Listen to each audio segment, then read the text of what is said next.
Welcome back. It's time for sports.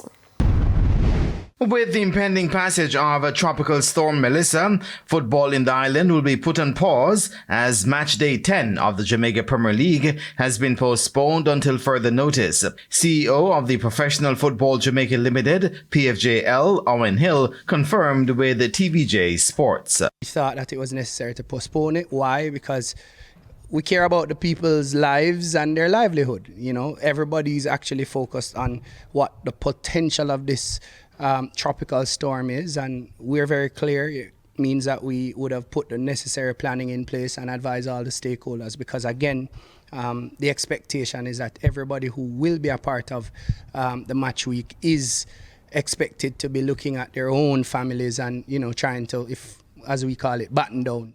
And no dates have been set as yet for the rescheduled matches. We'll have some rescheduled games, and that's important. There are some potential, you know, drawbacks of having the postponements, financial and otherwise, but those are things that are, you know, secondary. The primary thing is to ensure the safety of all the players, of all the club ecosystem, and, you know, the supporters who would possibly come out.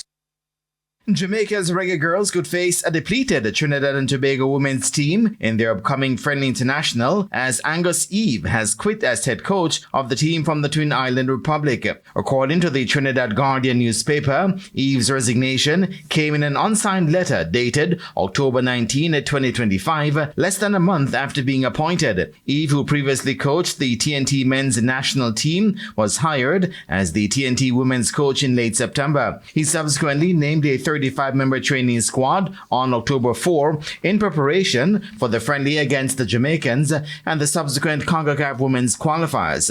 It's also reported that Asha James, arguably TNT's top midfielder and who is a harsh critic of the handling of the national women's team by the Trinidad and Tobago Football Association, has also been dropped from the squad to face the Reggae Girls. The contest will be the first competitive match in almost 2 years for Trinidad and Tobago's senior women's team. And the Reggae Girls are due to face their Trinidad counterparts next week, Tuesday, October 28, at the Atta Bolden Stadium.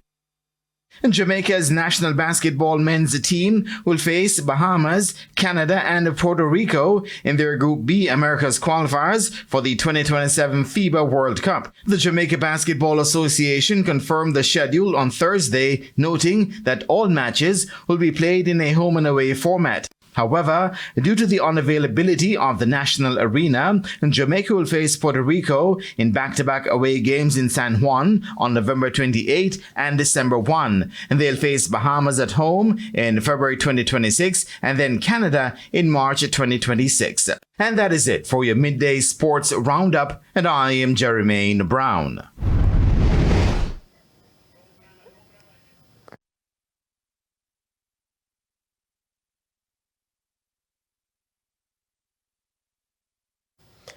And that's the midday news. I'm Shamela Pullen.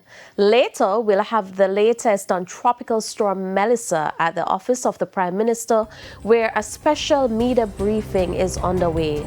Join us at 7 for Primetime News. On behalf of the news, sports, and production teams, good afternoon.